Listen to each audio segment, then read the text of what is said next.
जनता party उत्तर विधानसभा द्वारा आज पंचायती राज निदेशालय पुरानिया अलीगंज में प्रबुद्ध वर्ग सम्मेलन का आयोजन किया गया।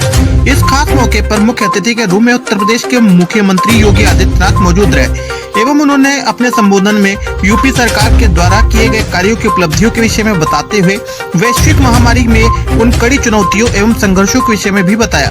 अयोध्या के दीपोत्सव व सुप्रीम कोर्ट के राम मंदिर के ऐतिहासिक फैसले समेत विपक्षियों पर निशाना साधते हुए क्या कुछ आदित्यनाथ ने इन तमाम मुद्दों पर कहा। तो आइए देखते हैं लखनऊ से सौरभ वाजपेयी की एक खास रिपोर्ट। इस प्रबुद्ध सम्मेलन में आकर के आपके साथ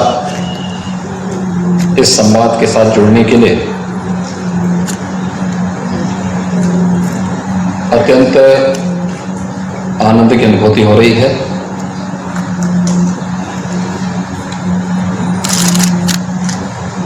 क्योंकि प्रबुद्ध समाज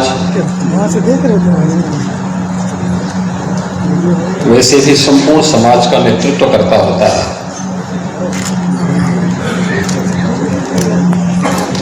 उसकी राय, उसका चिंतन और उसके द्वारा दिए जाने वाले विचार को समाज का एक बड़ा तबका फॉलो करता है, उसके अनुसार आचरण करते हुए फिर आगे बढ़ता है। जब भी प्रबुद्ध समाज का चिंतन अवरुद्ध हुआ है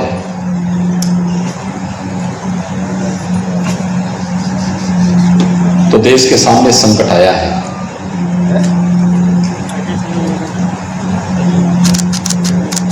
पूरा देश आत्मविस्मृति के स्थिति में पहुंचा है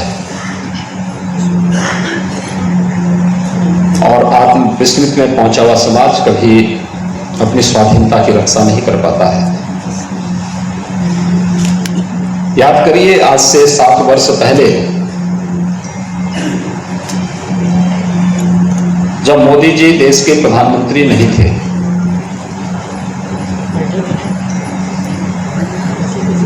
चीन ने देश पर हमला की, चीन ने देश के अंदर घुसपैठ की थी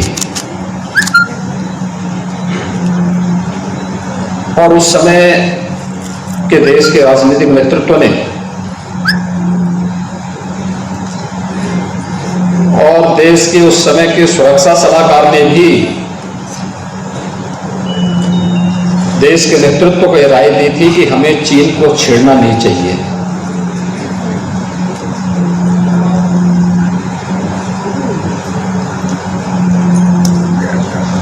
उस समय देश का नेतृत्व इस प्रकार की हरकतों को नजरअंदाज करने का प्रयास करता था। ये खबरें सरकार की और समाचार पत्रों की सुर्खियां तो बनती थी, लेकिन सरकार के लिए चिंता का विषय नहीं बनती थी। और याद करिए उन 2 घटनाओं को तो चीन ने पिछले 2 वर्ष के अंदर सवालपूर्ण तरीके से करने का प्रयास किया। एक बार जब लॉकडाउन में उसने जबरन करने का प्रयास किया और एक बार तब जब लद्दाख के पास भी उसने इसी प्रकार की चेष्टा की। कैसा भारत का नेतृत्व वहां पे अड़ गया और चीन को उसी की भाषा में जवाब देने की स्थिति में जब भारत खड़ा हुआ तो चीन को पीछे हटने के लिए मजबूर होना पड़ा।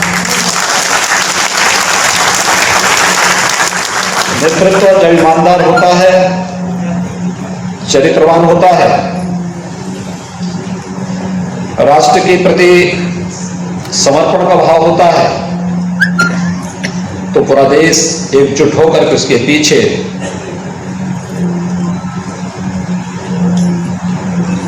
चल पड़ता है।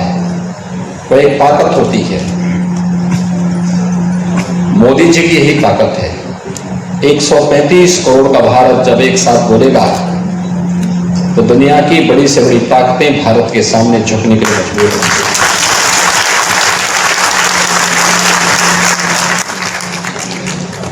135 करोड़ का भारत। हर जगह मोदी जी नहीं जा सकते, हर जगह मैं भी नहीं जा सकता, लेकिन हम लोगों के प्रतिनिधि के रूप में हमारे जनप्रतिनिधि जा सकते हैं कुछ जगह, लेकिन उनकी भी क्षमता सीमित होगी। आप जैसा प्रबुद्ध वर्ग समाज के हरेक तबके के बीच में जा सकता है, और आपके पास समाज का हरेक तबका, क्योंकि आप में, आपके बीच में यहां पर जो उपस्थित प्रबुद्धजन हैं, जो मुझे बताया गया कि यहां पे अधिवक्ता भी हैं, चिकित्सक भी हैं, शिक्षक भी हैं, प्रतिष्ठित व्यवसायी भी हैं, जीवन की प्रत्येक क्षेत्र में कार्य करने वाले वे सभी लोग हैं जो वास्तव में समाज का नेतृत्व करता है अपने अपने फील्ड में, जिसने कुछ करके दिखाया है। लेकिन आपकी उपस्थिति हर एक जगह है। आप उस विचारधारा को लेकर के, आप उन मूल्यों को लेकर के, उन आदर्शों को लेकर के समाज के उस तबके के बीच में जा सकते हैं, उनको बता सकते हैं कि वास्तव में देश के हित में क्या आवश्यक है और हमारा हित कहां निहित है। मैं कभी कभी ये नहीं समझ पाता हूं कि बहुत बार लोग अपनी प्राथमिकता भूल जाते हैं, उनके स्वयं के स्वार्थ प्रबल हो जाते हैं समाज और राष्ट्र के हितों की तुलना में, और यहीं पर वह गलती करता है। अगर हमारा देश कमजोर होगा तो कोई व्यक्ति मजबूत होकर के कुछ नहीं कर सकता। अगर ये देश मजबूत होगा तो वह हम सबको अपने साथ मजबूत कर लेगा, और इसलिए हम सबकी व्यक्तिगत इच्छा, व्यक्तिगत शान शौकत, व्यक्तिगत स्वार्थ, व्यक्तिगत उपासना विधि, व्यक्तिगत मत और मजहब की स्वतंत्रता राष्ट्र धर्म के सामने गौण है। और भारतीय जनता पार्टी अपने प्रत्येक कार्यकर्ता को यही बताती है कि हमारे लिए दल से महत्वपूर्ण देश है, व्यक्ति से महत्वपूर्ण दल है, लेकिन दल से महत्वपूर्ण भी देश है। याद करिए, भारतीय जनता पार्टी अकेली राजनीतिक पार्टी है। जब देश का लोकतंत्र खतरे में पड़ा था तो उसने भारतीय जनसंघ को उस समय लोकतंत्र की रक्षा करने के लिए उस समय जनता पार्टी में समाहित कर दिया था। याद करिए, जब भ्रष्टाचार के खिलाफ लड़ाई लड़नी थी, हमने अपनी विचारधारा से ऊपर उठ करके राष्ट्रीय मोर्चा का समर्थन कर दिया था, क्योंकि इस देश को भ्रष्टाचार से मुक्ति दिलानी थी। जब इस देश में राजनीतिक अस्थिरता से मुक्ति दिलाने के लिए किसी अभियान और नेतृत्व की आवश्यकता थी, उस समय इसी लखनऊ के सांसद स्वर्गीय अटल बिहारी वाजपेयी जी आगे आए थे। उन्होंने देश में गठबंधन की सरकार और गठबंधन के एक नए युग का शुभारंभ किया था, और देश के अंदर पहली सरकार बनाई। गठबंधन की सरकार बना करके, और गठबंधन की सरकार कैसे चल सकती है उसके माध्यम से एक राजनीतिक स्थिरता देश के अंदर देने का कार्य भी किया। जब आवश्यकता पड़ी कि कोई व्यक्ति देश हित के विरोध में कार्य कर रहा है, देश के प्रतिकूल कार्य कर रहा है, तो डटकर उसके खिलाफ लड़ने का जज्बा भी आपने भारतीय जनता पार्टी के नेतृत्व के अंदर देखा है।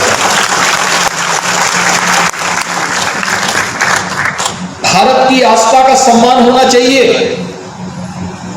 भारतीय जनता पार्टी सदैव इस बात को लेकर के कही, लेकिन संविधान के दायरे में रहकर के हम इसका कार्य करें, इसको पूरा करेंगे। वह भी आवश्यकता पड़ी तो भारतीय जनता पार्टी ने करके दिखाया। और यही कहने के लिए आज मैं आपके पास आया हूं भारतीय जनता पार्टी के कार्यकर्ता के लिए, भारतीय जनता पार्टी के लिए सत्ता प्राप्त करना और शासन करना मात्र लक्ष्य नहीं है। भारतीय जनता पार्टी उन मूल्यों और आदर्शों को लेकर के राजनीति में आई है, जिन मूल्यों और आदर्शों पर भारतीय समाज की आस्था टिकी हुई है, भारतीय समाज का जीवन टिका हुआ है और जिस पर उसका भविष्य भी टिका हुआ है। और इसीलिए आप देख रहे होंगे कोरोना जैसी महामारी का सामना किस रूप में पूरे देश के अंदर हुआ। भारत दुनिया का विकसित देश नहीं है।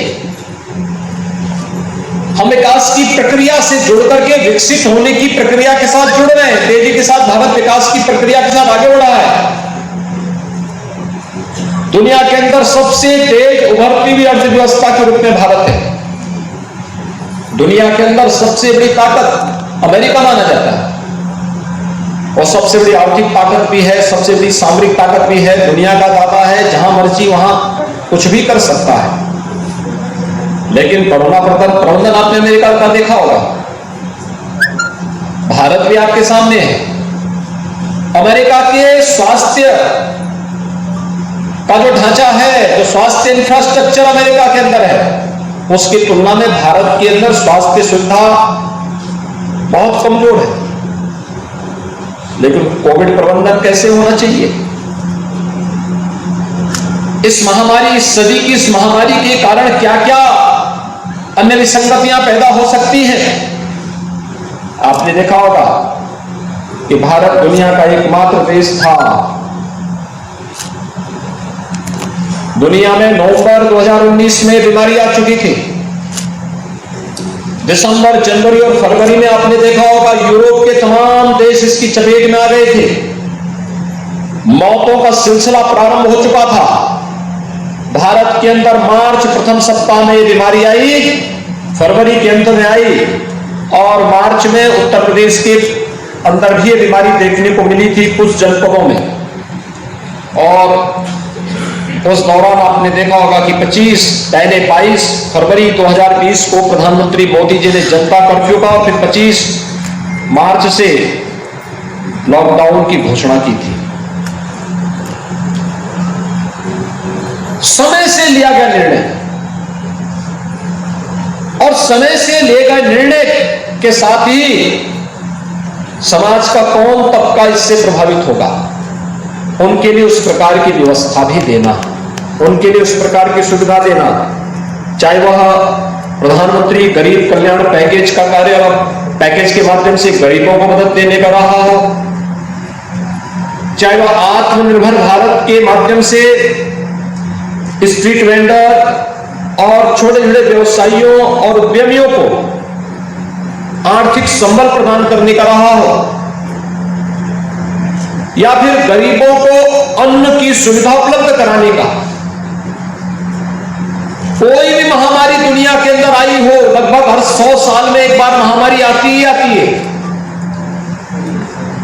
1918 से 26 के बीच में जब स्पेनिश फ्लू आया था, उस बीमारी से उतनी मौतें नहीं हुई थी जितनी भूख से मौत हुई थी। और मैं आपको कह सकता हूं कि देश का सबसे बड़ा प्रदेश उत्तर प्रदेश है। 24 करोड़ से अधिक की आबादी उत्तर प्रदेश में निवास करती है और उत्तर प्रदेश के अंदर कोरोना प्रबंधन देश और दुनिया के सामने बेहतरीन रहा। लेकिन साथ साथ मैं कह सकता हूं, भूख से एक भी व्यक्ति की मौत नहीं हुई। एक भी व्यक्ति की मौत भूख से नहीं हुई, क्योंकि हर व्यक्ति को फ्री में राशन देने की व्यवस्था सरकार ने उपलब्ध कराई।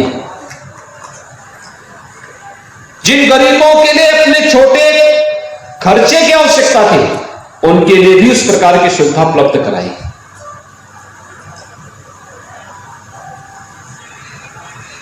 आजादी के बाद देश के पूर्वोत्तर के राज्यों में क्या स्थिति थी?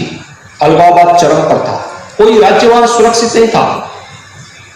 असम हो, मणिपुर हो, मेघालय हो, अरुणाचल हो, नागालैंड हो, कोई भी राज्य, बड़ी अव्यवस्था थी। अलग अलग ग्रुप खड़े हो गए थे, भारत के खिलाफ हथियार लेकर के खड़े थे। 7 वर्ष पहले क्या स्थिति थी, अलग ही नजारा था। और 7 वर्ष में कैसे तस्वीर बदल गई पूर्वोत्तर के राज्यों की। क्या स्थिति है पूर्वोत्तर के राज्यों में इस समय? असम में भारतीय जनता पार्टी की सरकार, मणिपुर में भारतीय जनता पार्टी की सरकार, अरुणाचल में भारतीय जनता पार्टी की सरकार। हर केंद्रीय मंत्री के लिए अनिवार्य है कि 15 दिन में एक बार पूर्वोत्तर के राज्यों में कैंप करेगा, रात्रि को रुकेगा, वहां पर चल रही विकास योजनाओं की समीक्षा करेगा और वहां की जनता के साथ संवाद भी करेगा। आजादी के बाद यही तो संवाद नहीं हुआ था, जिस संवाद को मोदी जी ने पूर्वोत्तर के राज्यों के साथ प्रारंभ किया, उनके अंदर एक आत्मीयता का भाव पैदा किया।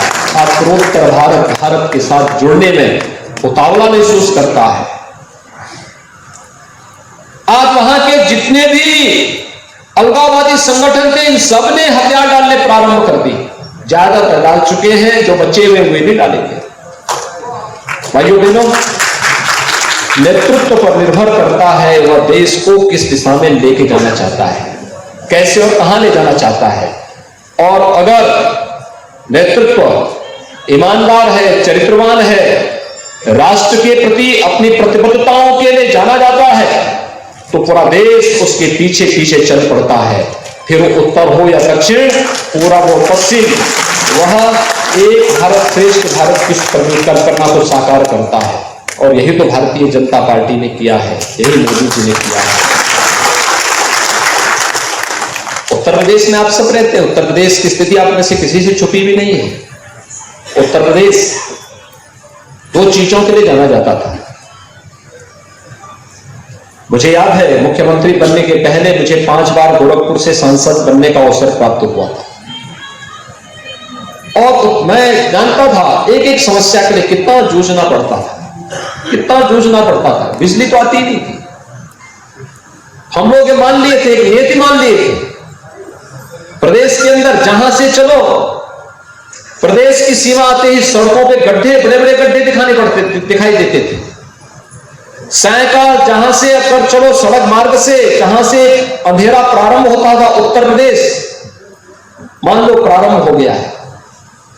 और दंगे हर तीसरे दिन, चौथे दिन एक बड़ा दंगा उत्तर प्रदेश में होता था। कोई जनपद ऐसा नहीं बचा था जहां बड़े बड़े दंगे न हुए। लोगों को कर्फ्यू का सामना न करना पड़ा। पर्व और त्योहार शांतिपूर्ण तरीके से नहीं मनाए जा सकते थे। बहन बेटियों की इज्जत सुरक्षित नहीं थी। शासन की योजनाओं पे सरकार के संरक्षण में डकैतियां डाली जा रही थी। और उत्तर प्रदेश की छवि ऐसी हो गई थी कि उत्तर प्रदेश का नौजवान कभी उत्तर प्रदेश के बाहर जाता था तो उसको लोग हेय दृष्टि से देखते थे।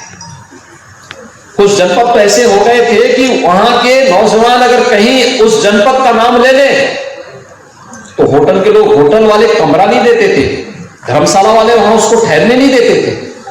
ये उत्तर प्रदेश की पहचान हो गई थी।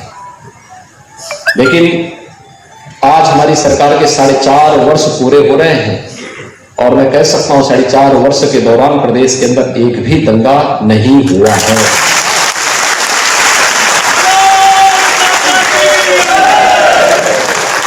इस सुरक्षा का एक वातावरण इस सरकार ने किसी पे उपकार नहीं किया। इस सरकार की ड्यूटी थी, इस सरकार का जो कर्तव्य था सरकार ने वही किया है। और जिसके लिए आपने भारतीय जनता पार्टी को वोट दिया था, समर्थन दिया था, उसके प्रति कृतज्ञता ज्ञापित करते हुए सरकार की ओर से यह देश प्रदेश को दिया गया कि आपने समर्थन दिया, बदले में सुरक्षा का वातावरण, न रुके, न डिगे, न थके। प्रदेश के हित के लिए कड़े से कड़े निर्णय लेने में और प्रदेश की जनता के लिए किसी भी स्थिति पे जाकर के उन कार्यक्रमों को लागू करवाने के लिए हम लोगों ने पूरा प्रयास किया है, हर संभव प्रयास किया है। और मेरी आप सबसे अपील होगी, प्रबुद्धजन समाज का ओपिनियन को बनाता है।